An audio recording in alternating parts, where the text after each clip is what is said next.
नमस्कार। आप देख रहे हैं special coverage news.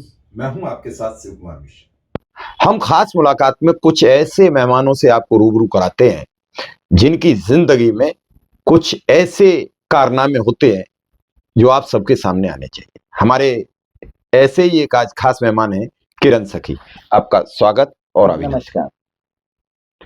Kiran ji की जब हिस्ट्री आप सुनेंगे, इनका बारे में, अतीत के बारे में जानेंगे तो आप चौंक जाएंगे। एक पढ़ा लिखा इंसान, एक पढ़ा लिखा पढ़ने वाली एक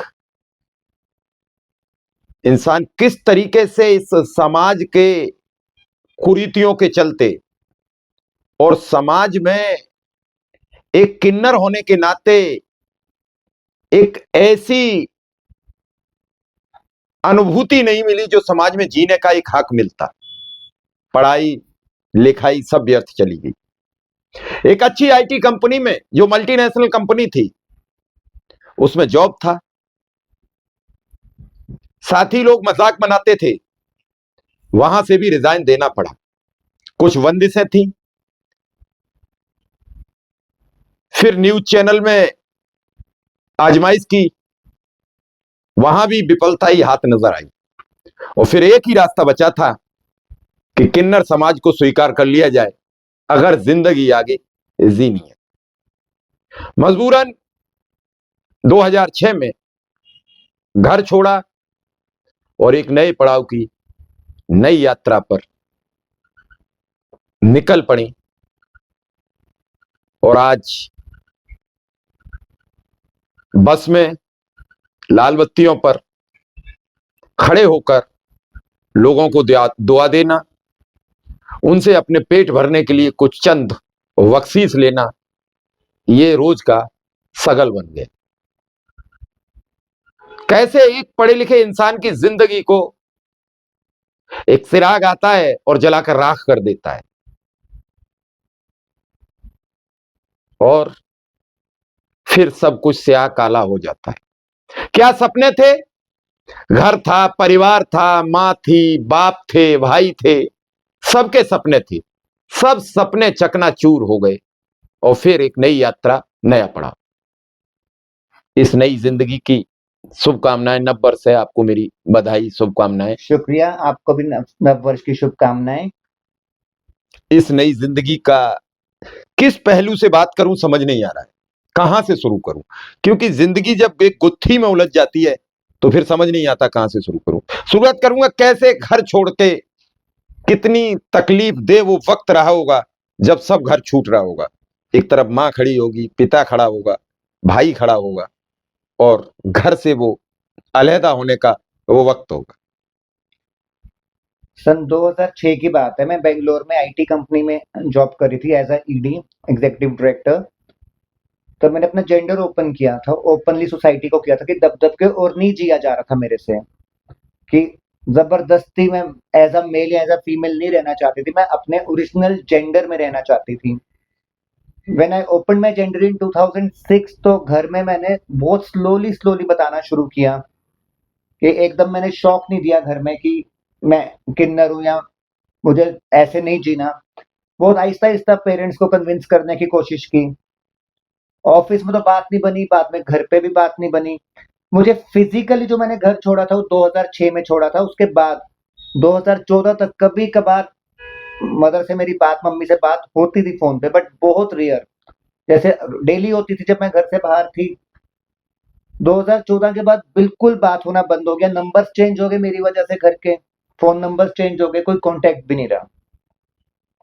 समाज नहीं जीने देता, समाज में बड़ी समस्याएं हैं, क्या करोगे। इस जीवन में जब आपने प्रवेश किया तो बड़ी कठिनाइयां आई होंगी। यहाँ तो एक गुरु है, गुरु शिष्य परंपरा है। जी। अब किस गुरु के पास जाएं, किसके शिष्य बने, किस इलाके में रहे, एक समस्या थोड़ी है। जब हम किसी नए जीवन में जाते हैं तो बड़ी समस्याएं विकराल होती हैं। कैसे फिर उस समस्या से सामना किया? मैंने 4 लाइनें लिखी थी घर छोड़ने के बाद, अपना जीवन के बारे में। सुना सकती हूँ? बिल्कुल बिल्कुल। पहले माँ-बाप ने ना अपनाया मुझको, फिर इस दुनिया ने ठुकराया मुझको। ताड़ी मारती 2 रोटी के लिए किरण, कई लोगों ने हवस का शिकार बनाया मुझको। इन 4 लाइनों में मेरी इनिशियल लाइफ पूरी सिमटी हुई है, अगर कोई गहराई से समझे। माँ-बाप ने छोड़ दिया, दुनिया ने भी नहीं अपनाया, तो किन्नर समुदाय में मैं गई। जैसे आप गुरु शिष्य की बात कर रहे हैं, शायद मैं बहुत किस्मत वाली किन्नर हूँ, जो मुझे गुरु मिले थे 2014 में, वो भी आज भी वही मेरी गुरु हैं। और किन्नर में अक्सर ऐसा होता है कि जहाँ दिल ना लगे या पेट भर के भोजन न मिले। भोजन ना मिले या उसके खर्चे पूरे ना हो, तो किन्नर अक्सर दूसरी जगह निकल जाते हैं, कमाई के साधन की लेकर की कमाई हम कहीं और कर लेंगे। मगर मैं 2014 से अपनी इस गुरु के साथ ही टिकी हुई हूँ। बीच में मैं हैदराबाद भी गई थी किन्नरों में, 2-3 महीने लगा के आई हूँ। मुंबई में भी लगा के आई हूँ किन्नरों में 2 महीने। हैदराबाद, बेंगलोर और मुंबई 6 महीने का मैंने ये बाहर टूर किया था साउथ में। और वहाँ का भी हिसाब देखा और यहाँ का हिसाब देखा, शायद मैं बहुत किस्मत वाली हूँ जो आज जिस घराने में मैं बैठी हूँ और जो मेरी गुरु हैं। मेरी गुरु भी काफ़ी एजुकेटेड है, ग्रेजुएशन कर रखी है उन्होंने। यहाँ आप क्या करते हैं? कैसे अपने पेट का भरण-पोषण, गुज़ारा कैसे करते हैं? मैं बसों में जाके माँगती हूँ नजफ़गढ़ में, दिल्ली में, तो वहाँ से कभी 2, 5, 10 रुपए जो देती है सवारी देती है, कोई नहीं भी देते हैं, मगर ले दे के अपना 4-5 घंटे बस माँगने से दिन भर का गुज़ारा निकल जाता है। ये तो सोचा भी नहीं होगा कि हमें एक दिन ऐसे भी काम करना पड़ेगा। हकीकत मानिए, मैं बहुत ओवर कॉन्फिडेंस थी अपने के ऊपर, बहुत ओवर कॉन्फिडेंस था मुझे कि सबसे पहले मैंने जब जॉब से छूटी, घर से छूटी, मुझे था कि मेरे पास डिग्रीज़ हैं, मेरे पास एजुकेशन है, मैं आईटी में कुछ भी कर सकती हूँ, मुझे अपने ऊपर कॉन्फिडेंस था। जब मैं दिल्ली की तरफ शिफ्ट होके बैंगलोर से गुड़गाँव आईटी कंपनीज़ में इंटरव्यू देने के लिए कोशिश कर रही थी, वहाँ पे सिक्योरिटी गार्ड की लाइन ही नहीं पार हो पा रही थी मेरे से। अंदर नहीं घुसने अंदर देते। ही नहीं घुसने दे रहे थे। सॉरी, अंदर तो घुसने नहीं दे रहे थे। 1-2 कंपनीज़ में अंदर तक मैं कैसे-तैसे फ़ोन करके एचआर को घुसी गूगल से नंबर लेके, तो उन्होंने कह दिया, ma'am you are not allowed to we are not allowed क्या टू पुट क्या यू हियर। ऐसा ऐसा कहीं है, संविधान में कुछ लिखा है कि थर्ड जेंडर जो लोग हैं, किन्नर समुदाय के लोग हैं, वो नौकरी नहीं कर सकते? सर, ऐसा तो कहीं लिखा नहीं? सबसे पहली बात, संविधान में ऐसा लिखा नहीं। सबसे पहली बात, हम थर्ड जेंडर नहीं है। अगर हम थर्ड जेंडर है तो आप बताइए पहला जेंडर कौन होगा? नहीं, ये हम सेकंड जेंडर कौन होगा? इसीलिए तो मैंने सवाल ये किया कि थर्ड जेंडर के नाम से ये एक थ्योरी बना दी। थ्योरी इस बना थ्योरी को तोड़ने का, मिथक तोड़ने की भी तो जरूरत है। इसे हम कोर्ट में लेकर गए थे, इस चीज़ को हमारी एनजीओज़ के थ्रू हम कोर्ट में लेकर गए थे चीज़। कि हमें ये तो बताओ फर्स्ट जेंडर कौन है फिर? हाँ जी, हमने कहा था हमें फर्स्ट जेंडर रखो, सेकंड और थर्ड गवर्नमेंट खुद डिसाइड करे। तो फिर हमें ट्रांसजेंडर शब्द दिया गया, टीजी, जो टीजी पहले थर्ड जेंडर के लिए चलता था, वही फिर घुमा के कर दिया। उसे ट्रांसजेंडर कर दिया। That is, transgender is something different, third gender is something different, but still it's okay. बाकी जो आप कानून की बात कर रहे हैं, नालसा जजमेंट 2014 में आई थी हमारे लिए, वो भी कई 1 दशक से ऊपर केस लड़ा गया था, सुप्रीम कोर्ट ने नालसा जजमेंट निकाली थी in the time of Manmohan Singh government. तो जब तक वो इम्प्लीमेंटेशन होती उसका, सुप्रीम कोर्ट ने तो पूरे ऑर्डर्स निकाल दिए थे, इम्प्लीमेंटेशन के वक्त सरकार चेंज होगी, 2014 में मोदी सरकार आ गई। तो मोदी सरकार के से वो बिल पास नहीं हुआ, उन्होंने ट्रांस बिल 2016 बनाया मोदी सरकार ने, जो 2017 में इम्प्लीमेंट किए हैं। उसे नालसा जजमेंट को काफी बदलाव करके। हाँ जी, काफी ज्यादा बदलाव किए हैं। अच्छा, एक बात बताइए, जी, आए दिन आपको सामना करना पड़ता है, आप बसों में मांग रहे हैं, लाल बत्ती पे मांग रहे हैं, तो कई लोग दिन भर झिड़क देते हैं। ज्यादातर झिड़कने वालों की अब संख्या बढ़ चुकी है। आप दुकान पे जाओ तो लोग बड़ा हे दृष्टि से देखते हैं। आप किसी डॉक्टर के पास जाओ, हे दृष्टि से देखते हैं। आप किसी, मतलब किसी भी एक्स वाई जेड, इस सब का फिर सामना करने पे आपको मन में बड़ी ग्लानि महसूस होती होगी। होती थी, मतलब अब आदत आ गई है। हाँ, अब आदत आ गई है, अब माइंड और दिल समझ चुका है कि ऐसा जवाब मिलना है। अब बल्कि कोई प्यार से बुला ले, अच्छे से बुला ले, वो थोड़ा अजीब लगता है कि कोई हमें भी रिस्पेक्ट दे रहा है, हमसे भी प्यार से बात कर रहा है। ऐसे लोग भी हैं, बट बहुत कम। हम ये नहीं कह सकते कि 100 के 100 लोग हमें गलत नजर से देखते हैं, गलत भाषा से बोलते हैं, but maximum of them are not in a good ways that they treat us. तो अच्छे वाले भी हैं। मौजूदा स्थितियों में जैसे आप अपने बसों में और लाल बत्ती पे काम करते थे, पिछले अपेक्षा इस बार कुछ बदलाव दिखाए आपको? जैसे लोग दे देते थे पैसे, अब लोग थोड़े से संकोच करते हैं, देते नहीं हैं, टाल देते हैं, पहले ज़्यादा देते थे या अब ज़्यादा दे रहे हैं? कोरोना के बाद से तो काम है ही नहीं बिल्कुल भी, 5 साल हो गए इस चीज़ को। दाल-रोटी निकल रही है बत्तियों से और बसों से, यही बहुत बड़ी बात है। बाकी पहले भी लोग पहले ज़्यादा मिल जाता था कंपैरेटिवली, अगर आप 5 साल पहले की बात करें तो दाल-रोटी हमारी अच्छी निकलती थी। हफ्ते 10 दिन की सेविंग भी आ जाती थी। अगर हम हफ्ते भर काम पे ना जाएँ तो हमें टेंशन नहीं होती थी। अब हार्डली 2-3 दिन, 4 दिन का बैकअप रहता है। अगर हम बहुत कंजूसी से, बहुत रुक कर खर्चे करें, तो सप्ताह कटेगा। तो 4-5 दिन कटेंगे। अच्छा, एक चीज़ बताइए, हमने देखा है कि आपके यहाँ 2-3 फैकल्टीज़ मानी जाती हैं कि ये जो माँगेंगे वो बधाई में नहीं जाएँगे। एक तरीके के मान लीजिए अलग वर्कर हो गए, सेक्स वर्कर टाइप हो गए। तो ये सब चीज़ों में जो आपका है तो आप बधाई माँगने नहीं जा सकते हो? मिश्रा जी, एक्चुअली मैं बस से आज माँग रही हूँ, प्रोफ़ेशन मैंने किन्नरों में मैंने चुना था, अपनी मर्ज़ी आप से। अपनी मर्ज़ी से चुनते हो कि मैं किधर जाना चाहती हूँ। हाँ जी। बाकी रही जहाँ आपने सेक्स वर्क बोला है, वो हमारे घराने में नहीं है अभी। जी। हमारा जो घराना है, उसमें सेक्स वर्क अलाउड नहीं है। हम बेगिंग कर सकते हैं या टोली बधाई के पे तो हमारे लोग उसमें जाते हैं। उसमें कोई रोक-टोक नहीं है, टोली बधाई और बेगिंग में कहीं रोक-टोक नहीं है किसी को भी? रोक-टोक नहीं, जैसे अगर मैं बेगिंग के लिए जा रही हूँ, मैं बेगिंग के लिए ही जाऊँगी बस। केवल? जो टोली बधाई के लिए जा रहे हो, सिर्फ़ टोली बधाई ही करेंगे और कुछ नहीं करेंगे। आपके आस-पास ये संख्या बड़ी बहुतायत में होगी अब तो? संख्या मिश्रा जी, एक पहचान प्रोजेक्ट चला था, एनजीओ ने चालू किया था मुंबई से, हमसफर ट्रस्ट ने।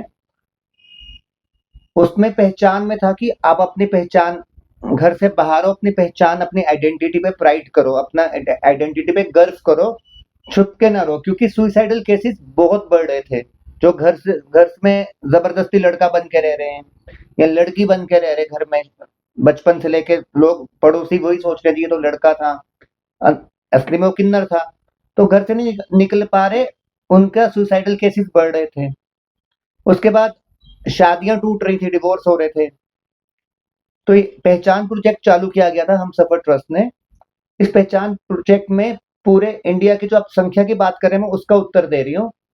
पूरे इंडिया में लगभग ये 10 लाख से ऊपर किन्नर सामने आए थे पहचान प्रोजेक्ट में। इस ये बेसिस कब तक ये 2017 को खत्म हुआ था। हाँ, प्रोजेक्ट? हाँ, प्रोजेक्ट 2017 को खत्म हुआ था। आई थिंक 2012 में अच्छा, शुरू हुआ था। एक चीज़ और मैं एकदम फिर दिमाग में आया तो मैंने सवाल पूछ लिया। अक्सर कहा जाता है कि किन्नरों की जब डेथ होती है तो उन्हें उनके साथ दुर्व्यवहार किया जाता है, उन्हें जूते मार दिए जाते हैं, उन्हें रात में ले जाया जाता है। ये सब क्या है? इट्स क्या अ प्रथा है? इट्स अ मिथ, ये कोई प्रथा नहीं है। किसी ज़माने में जो बड़ी माइयाँ थी हमारे किन्नर समाज की, उनका ऐसा कहना था, मगर आज की डेट में ऐसी कोई प्रथा नहीं है। ऐसा होता है कि आज की डेट में किसी किन्नर की डेथ होती है, हमारा पहला मोटिव रहता है कि उसके घर तक इन्फॉर्मेशन पहुँचा दें। जहाँ के रहने वाले थे। हाँ जी, क्योंकि आजकल क्या है, कुछ किन्नर घर में मतलब आना-जाना लगा रहता है। मतलब उनके पेरेंट्स को, उन लोगों को नहीं छोड़ना पड़ा, पेरेंट्स ने नहीं निकाला बाहर, कि वो चले जाते हैं कभी घर, महीने 2 महीने में 1 आध बार, 2 बार। कुछ हैं हाँ, किन्नर। आजकल एक्सेप्टेंस थोड़ी आ रही है फैमिली की तो भी, जैसी-जैसी शिक्षा बढ़ रही है और शिक्षा बढ़ माहौल रही बढ़ रहा है वैसे-वैसे। वैसे आ रही है। तो अगर घर परिवार नहीं मिलता, जिस धर्म का होता है, उस धर्म के हिसाब से उसका अंतिम संस्कार किया जाता है। ये ज़रूरी नहीं है कि किन्नर समुदाय के ही रीति-रिवाज से हो। नहीं, ऐसा ज़रूरी नहीं है। हमारे रीति-रिवाज भी तो हमारा धर्म ही सिखाता है। अगर कोई मुस्लिम चेला है, उसको दफनाया जाएगा, अगर उसके पेरेंटल एक्सेप्टेंस नहीं है। अगर कोई, if there is any Hindu और सिख, तो उनको जलाया जाएगा उसी रीति-रिवाज से। अक्सर ये कहा जाता है कि अगर किसी को पता लग जाए किन्नर समुदाय से कि उसका बच्चा किन्नर है, तो बताते हैं कि छीन के ले आते हैं, ये ज़बरदस्ती करते हैं। बिल्कुल कहानी है, बिल्कुल कहानी है। कोई किन्नर ज़बरदस्ती किन्नर को घर से नहीं लेके जाता। मगर एक बात पक्का है, जो किन्नर पैदा हो गया, वो 6 से 14 साल के बीच इतना लाइफ से अनकंफर्टेबल हो जाएगा कि उसे हमारा खुद ही हमारे पास आते हैं। उनको वो सहारा ढूँढते हैं किन्नरों के पास आके, किन्नर के पास ही जाएगा। सोसाइटी वो सहारा नहीं दे पा रही, पेरेंट्स वो सहारा, आज की डेट की बात नहीं कर रही, एक जनरल बातें पुरानी बता रही हूँ अपने वक़्त की। पेरेंटल सहारा नहीं है, सोशल सहारा नहीं है। बाकी अगर घर में पैदा हो गया, कई हैं जो घर में पैदा हुए हैं, घर में ही मैं रह तो रहे हैं। मैं तो इधर-उधर नहीं जाता, आप ही से जानना चाहूँगा कि जब आपको घर छोड़ना पड़ा तो क्या-क्या समस्याएँ, मुख्य समस्याएँ क्या सामने आ रही थी? घर छोड़ने के बाद पहली समस्या कि मैं अकेलापन महसूस हुआ कि पहले हर बात पे फैमिली साथ खड़ी थी, सब कुछ साथ था, सोसाइटी थी साथ में। उसके बाद किन्नरों में कैसे जाना, किन्नरों में नहीं जाना, मुझे जॉब करनी है, दूसरी समस्या ये सारी समस्या करते-करते 5 साल बीत गए। 5 साल के बाद फाइनेंशियल क्राइसिस भी आने लगे। मेरे पास इतना बैकअप था कि मैं 5 साल जी ली, बिना कुछ किए, बिना कमाए। तो then I shifted myself to Goa. तो उन 5 सालों में से 3 साल से ऊपर मैं गोवा में भी रही। फिर वहां से मुझे यहाँ रेफरेंस मिला और पैसे भी बिल्कुल खत्म हो रहे थे मेरे पास, तो मुझे यहाँ किन्नरों में आना ही पड़ा। फिर वहां से रेफरेंस मिला। ये रेफरेंस मिल ही जाते हैं कहीं ना कहीं से। अब आप सुकून में रह रहे हैं? मैं बिल्कुल सुकून में रह रही हूँ। जो मेरी गुरु माँ है वो मेरी मदर की तरह मुझे बच्चों की तरह रखती है। उनकी तरफ से बाउंडेशंस कोई नहीं है, उनकी तरफ से कोई डिमांड्स नहीं है, बहुत प्यार से रखती हैं। इवन हम दोनों के घर के अंदर भी कई कहते हैं गुरुओं के साथ रहना पड़ता है। मेरे और मेरी गुरु माँ के घर के अंदर भी 11-12 किलोमीटर का फासला है। तो अब आप के साथ कितने, और आपके आपने भी अब शिष्य बना लिए होंगे? हाँ शिष्य जी, शिष्य गुरु शिष्य परंपरा तो चलती जाएगी। चलती जाएगी। बिल्कुल, तो जैसे कितने शिष्य हैं अब आपके? मेरे 25 प्लस शिष्य हैं। तो फिर वो कुछ गुरु को अपने को भेंटवा देते हैं कि नहीं देते हैं लगता? ऐसा गुरु खुद नहीं मांगते, जो जिसकी इच्छा है वो कुछ दे दे।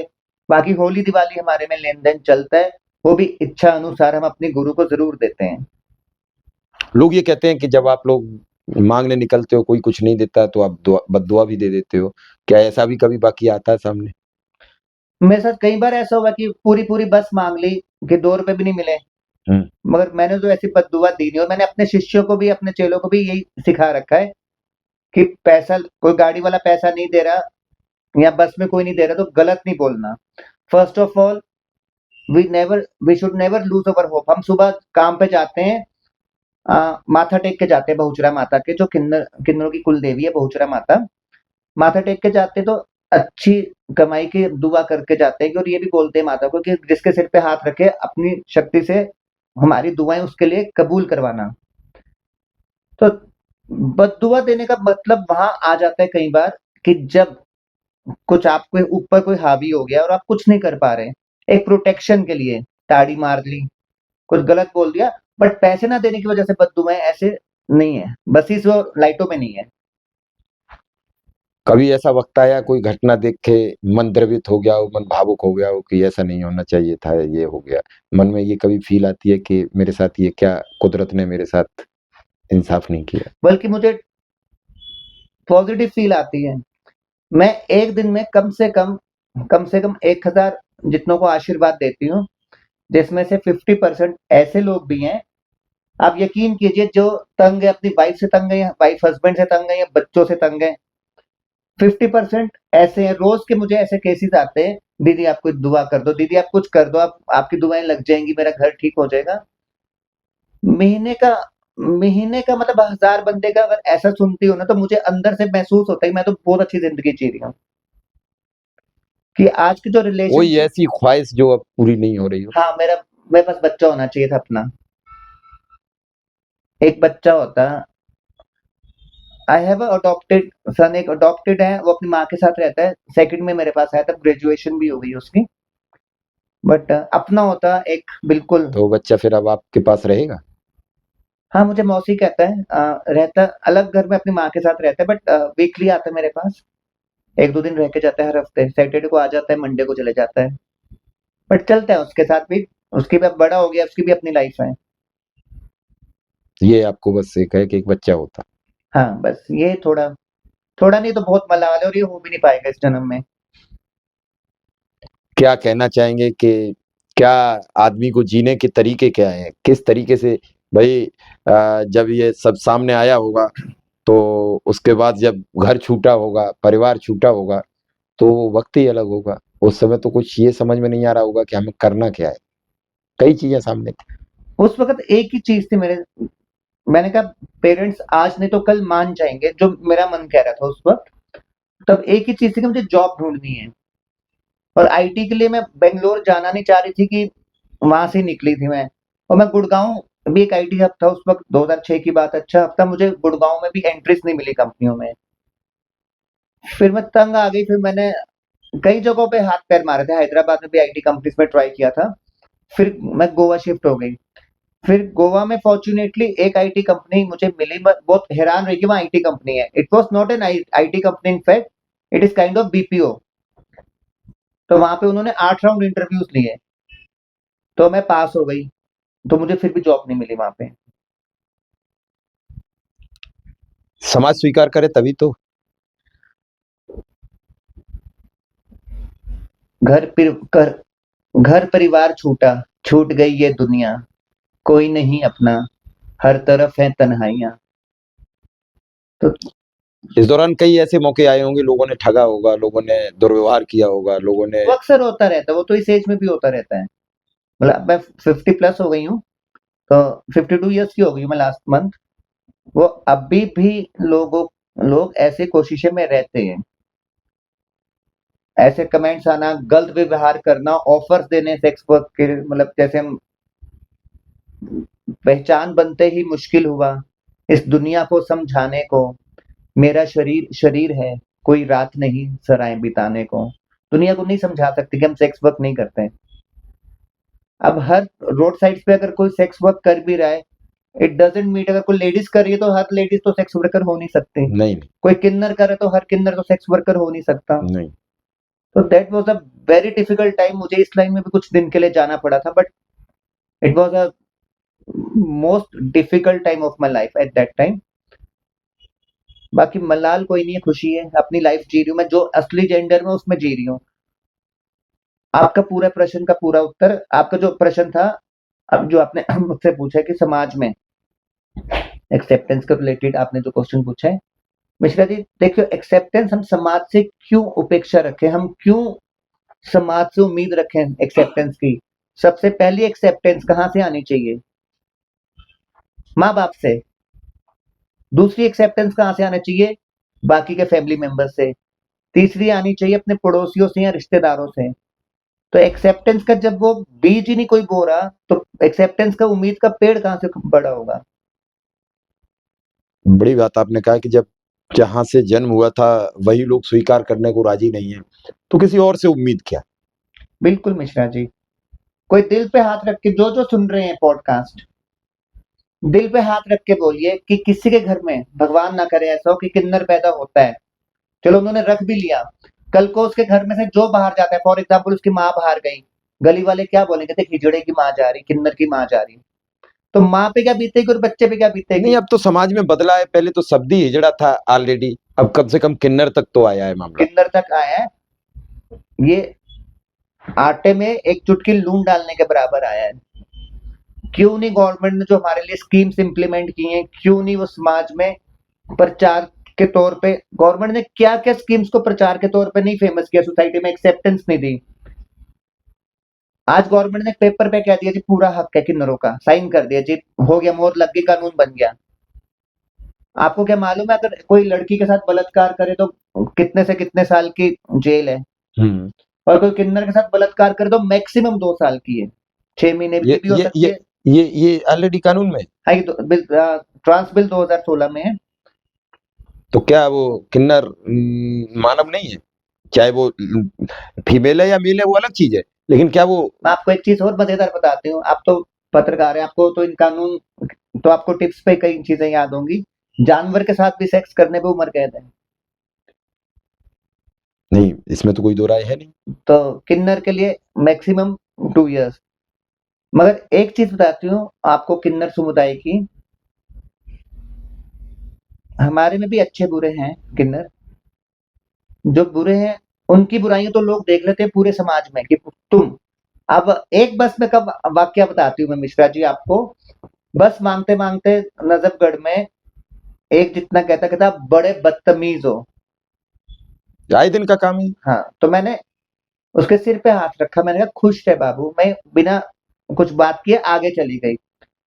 फिर वो दूसरे को कह रहे साथ वाले को, कहते बिहार से मैं आ रहा था ट्रेन में, कहते वो नंगे होके खड़े हो गए। अब बताओ बिहार के किन्नर नंगा होके खड़ा हो गया तो सुनना किसको पड़ रहा है? दिल्ली के दिल्ली किन्नर। में मुझे। मैं ये बताना चाहती हूँ जैसे आपके परिवार होते हैं, हमारे भी परिवार होते हैं। और ये लोगों मैंने तो इसीलिए कहा कि शादियों में जाते हैं तो अक्सर वो वस्त्र उतारने लगते हैं और वहीं रोने गाने पीटने लगते हैं कि आपको मालूम है जो शादी करने आया है उसकी हैसियत क्या है। आपने तो 51,000 रुपए मांग लिए, लेकिन उसकी देने की काबिलियत तो भी हो 51,000, उसकी देने की स्थिति भी तो हो 5,000, उसकी देने की स्थिति तो हो 21,000। मैं बड़ी बहुत गंभीर प्रश्न आपसे कर रहा हूं कि कम से कम सामने वाले की स्थिति समझ के तो पैसे मांगिए।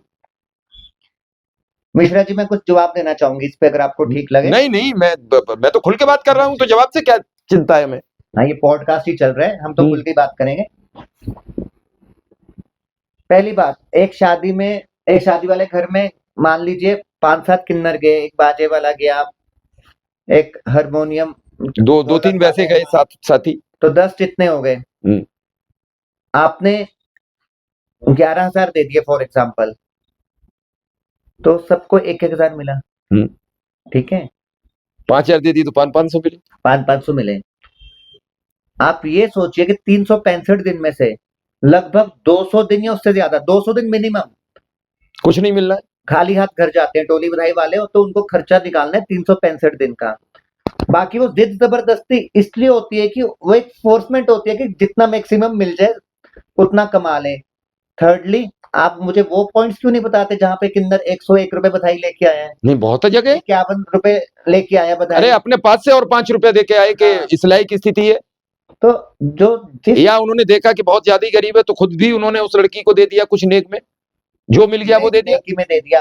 सेकेंडली मिश्रा जी, मैं आपसे ही पूछना चाहती हूँ कि जो किन्नर को आप कह रहे हो ना कपड़े उतार दिए, बहुत जिद कर दी, 51,000 मांग लिया, तो किन्नर कई बार ये भी देख लेते कि शादी किस लेवल पे हो रही है। हमें नहीं मालूम कि आपकी जेब में आपने कर्जे लेके वहां मैरिज पैलेस में किया नहीं किया। हमारे हिसाब से तो आप 10 लाख रुपए शादी का खर्च कर रहे हो, तो किन्नर ने तो 51,000 ही मांगा। और उनकी अपेक्षा आपसे नहीं होगी तो किससे होगी। मैं समाज को भी कहना चाहती हूँ, आज उन रोते हुए घरों को देखो जो तरस रहे हैं कि किन्नरों के पांव हमारे घरों में पड़े, कि कई सालों से उनके बच्चा नहीं हो रहा। नहीं, किन्नर के पांव ही डलना घर में सबसे शुभ कार्य है। आपने बड़ी बातें अपने जीवन की बताई और दर्शकों को ये समझना चाहिए कि इस समाज में जीने के लिए बहुत कुछ जो होता है वो दिखता नहीं है, और दिखता है वो सच नहीं होता है, क्योंकि कान और आंख के बीच का भी अंतर करीबन करीब 6 इंच है। तो ना तो कानों सुनी बात सच होती है, ना आंखों देखी भी कभी कभी झूठी निकलती है। जो मिथक हैं वो कई हैं कि नहीं साहब किन्नर बिना, कई चीजें हैं जो सामने आई, कई चीजें आई, बहुत चीजें साफ की किरण जी ने, लेकिन इस सब के लिए आपका बहुत बहुत आभार, आपने हमें समय दिया, धन्यवाद। बहुत बहुत शुक्रिया।